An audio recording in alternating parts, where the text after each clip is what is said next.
The sound of a crutch on the worn oak floor of the courthouse rang out like a gunshot. Wallace Bishop, the most famous bounty hunter from Kansas City to San Francisco, leaned against the wall, not hiding his contempt. He was not here of his own free will. His injured leg, wrapped in a dirty rag, was in unbearable pain, but the pain in his chest was much stronger. Choose, Bishop. Judge Howard Riggs' voice was dry and indifferent. Either the gallows or this. The judge, a man with a face pitted by smallpox and eyes like to smoldering coals, pointed to 3 women standing before him.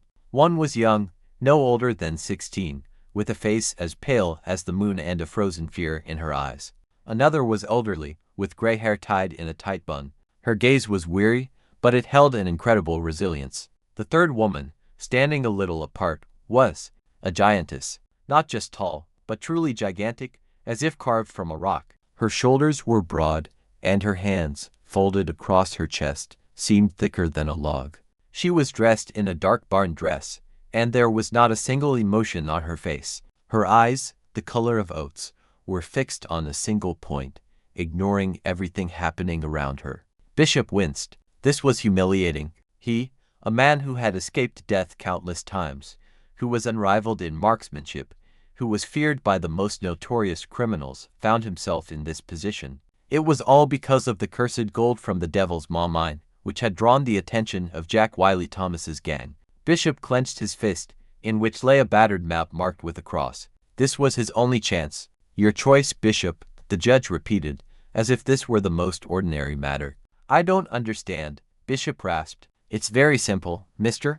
Bishop, the judge replied. You were arrested for the illegal sale of government-owned land. The penalty for this is death, but there's a loophole. Choose one of these ladies to be your wife. Each of them is accused of a crime for which we would send her to the penal colony. By choosing one of them, you become her husband and, by law, her fate passes into your hands. You can take her with you, and the charges will be dropped. For this, I will give you freedom and a small plot of land, but you must leave our lands forever. You will be free, but at the cost of marriage to one of these women. Bishop looked them over again.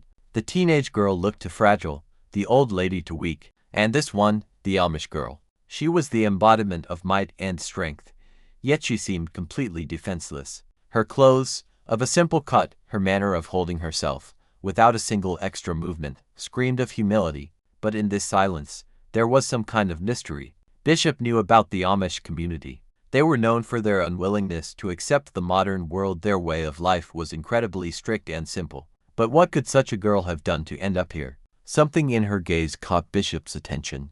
The choice is yours, Mr.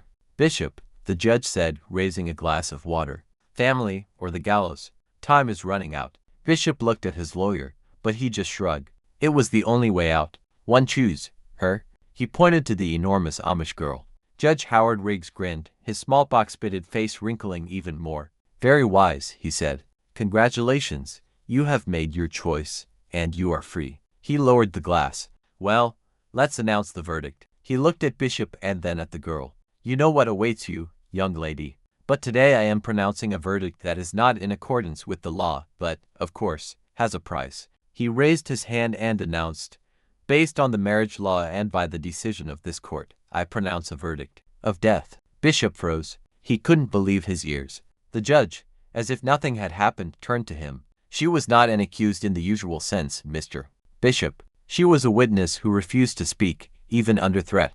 She saw everything that happened in the Devil's Maw mine. She knows where Jack Thomas's gold is. And I am pronouncing a death sentence on her to protect her from the bandits who want to make her talk. Now she is your wife, and her fate is in your hands. You can simply leave, or you can take her with you. If you take her, you will be safe. No one will dare touch the wife of Wallace Bishop himself. Bishop felt the world around him closing in. His only salvation had turned into a terrible trap. He thought he had married a woman who would save him. But in reality, he had signed his own death warrant. Now his life was tied to the fate of this girl, whom the most dangerous men in the Wild West wanted to kill. And he had no choice but to accept her. Band leader Jack Wiley Thomas, his face covered in scars, stood aside. His eyes, cold and calculating, watched Bishop's every move. Well, boy, Jack rasped, adjusting his hat. Now she's yours. And if I were you, I wouldn't linger in this town.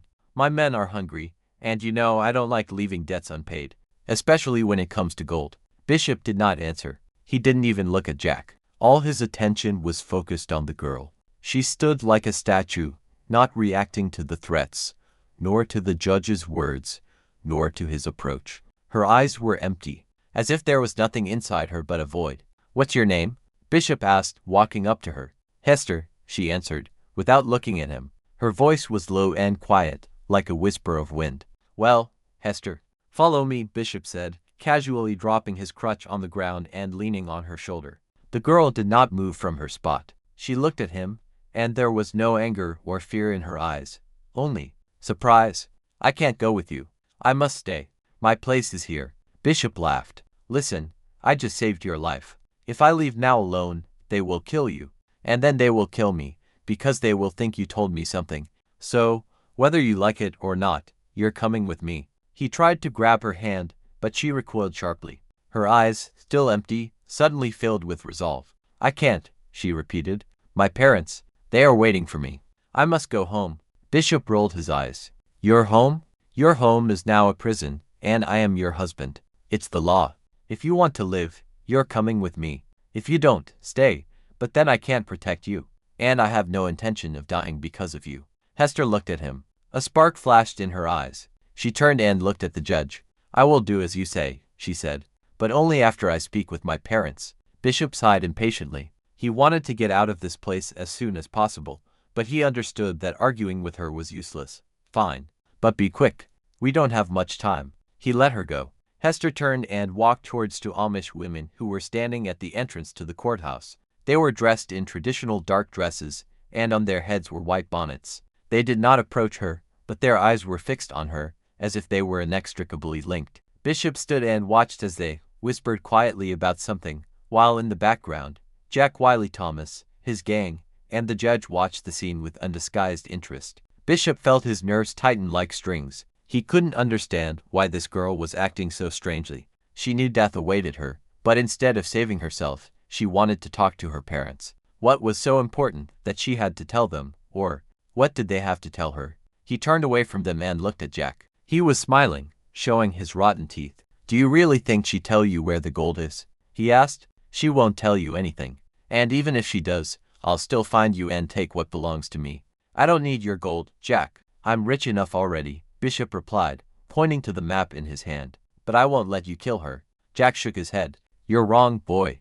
Gold always finds its owner. You can run as much as you want, but it will always haunt you. Sooner or later it will lead you to me, and then I will take it. And your life too." At that moment, Hester returned to Bishop. Her face was as calm as before, but something new appeared in her eyes. She walked up to him, took his hand, and squeezed it with such force that Bishop cried out in pain. Her grip was like a steel trap. "Let's go," she said, and there was an authority in her voice that Bishop had never heard before. "We have no time." She dragged him along, and he, limping and groaning, barely kept up with her. He felt his bones crack, but he couldn't break free. He was in the hands of this gigantic girl, who seemed to be much stronger than he thought. "Where are you taking me?" he gasped. "We have to leave," she replied, "and we have very little time." She rushed forward, as if she were a locomotive and he were its car. They passed Jack and his gang, and none of them dared to stand in their way. Everyone looked at them in amazement, not understanding what was happening. When they left the town, Hester turned to Bishop. "Now you must tell me about the gold," she said. "I know you were in the devil's maw mine, and I know you're looking for it. Tell me everything. I will help you." Bishop didn't know what to do. This girl was a mystery. He couldn't understand who she was or why she had suddenly changed so much. But one thing he knew for sure, she was his only chance for salvation, and he couldn't miss it. Bishop, limping, trudged after Hester, who moved with astonishing speed, as if her massive body was made for this grueling march across the barren land. Dry bushes clung to his clothes like sharp claws, and blood seeped from his injured leg. He could not understand how this enormous, seemingly clumsy girl could move so easily across the rugged terrain. There was no fatigue in her movements, only a measured and relentless determination. "Stop! I can't go so fast," Bishop gasped, barely keeping up with her. "Tell me, where are we going?" Hester did not answer. She just turned, her eyes, like two pools, studying his face. There was neither pity nor annoyance in her gaze. She just looked, and this silence was much more frightening than any words. Then she silently pointed ahead, where sharp, tooth-like rocks were visible on the horizon. It was a place Bishop knew, the gorge known as the Devil's Gullet. There. Are you crazy? That's the most dangerous place for a mile around. Nobody lives there, and nobody comes back from there, he exclaimed. Hester shook her head, not taking her eyes off him. We will be safe there, she said. Bishop didn't believe her, but he had no choice. Jack Wiley Thomas and his men were too close. He could feel their pursuit. He heard the sound of hooves in the distance, and that sound haunted him like a shadow. They were on his trail like hounds, and he knew they would not stop until they found him. They walked for almost the entire day. The sun was merciless, and Bishop felt his strength waning. He was wounded, dehydrated, and exhausted. But Hester seemed indefatigable. She did not stop, she did not drink, she did not eat. She just walked forward, as if guided by some invisible compass. When they finally reached the gorge, the sun was already setting. The shadows from the rocks were long and ominous. Hester approached one of the huge boulders and, placing her hand on it, ran her finger over a sign invisible to Bishop. It was a mark that Jack Thomas's gang used to denote the places where they hid their gold. Bishop felt his heart clench. He couldn't understand how Hester knew about this mark. It was something that bothered him. What was she hiding? She moved the boulder, which looked incredibly heavy, as if it were made of paper, and revealed the entrance to a dark cave. The smell of dampness and mold hit his nostrils, and he instinctively recoiled. Come, she said. We will be safe inside. Bishop hesitated. He was a bounty hunter, not a mole. He didn't like caves or confined spaces. He preferred open spaces where he could see his enemies. But he knew he had no choice. He could not go on. He entered the cave, and Hester closed the entrance. It was dark inside, and Bishop could barely see anything. He had to wait until his eyes got used to the darkness. When he could finally see, he realized that they were in a mine. What is this? He muttered. This is the Devil's mine, Hester replied. Just its secret entrance. Bishop was stunned. He couldn't believe his ears. He thought they were somewhere far away from here, but it turned out that all this time they were heading straight into the enemy's lair. Suddenly, his gaze fell on something lying in the corner. It was an old battered sack that Bishop recognized. It was one of the sacks in which the gold he was looking for was transported. There was a seal on the sack, and on the seal there was a sign that Bishop recognized. It was the mark of one of the most famous gangs in the country, Jack Wiley Thomas's gang. They're here, Bishop whispered. Yes, Hester replied, and they know we're here. At that moment, they heard a sound. It was not the sound of hooves, but something else. It was a sound that seemed to be a signal. It was like the sound of a hammer striking stone. Hester tensed. She took Bishop's hand and pulled him deeper into the cave. We must go. Don't waste time, she said. They ran. Bishop moved with difficulty, but Hester did not let go of his hand. She rushed forward, as if she were a locomotive and he were its car. They ran deeper and deeper until they heard a sound that made Bishop freeze. It was the sound of human voices, and they were very close. Bishop turned to Hester. He wanted to ask what was happening, but at that moment he saw her eyes. They were full of fear, and it was the most terrible fear he had ever seen. He realized that something was wrong, and this something was much worse than he thought. They're there, she whispered. They found us. The voices became clearer. They did not belong to people, as Bishop had thought, but were like groans, rustling, and barely discernible whispers, coming from all sides.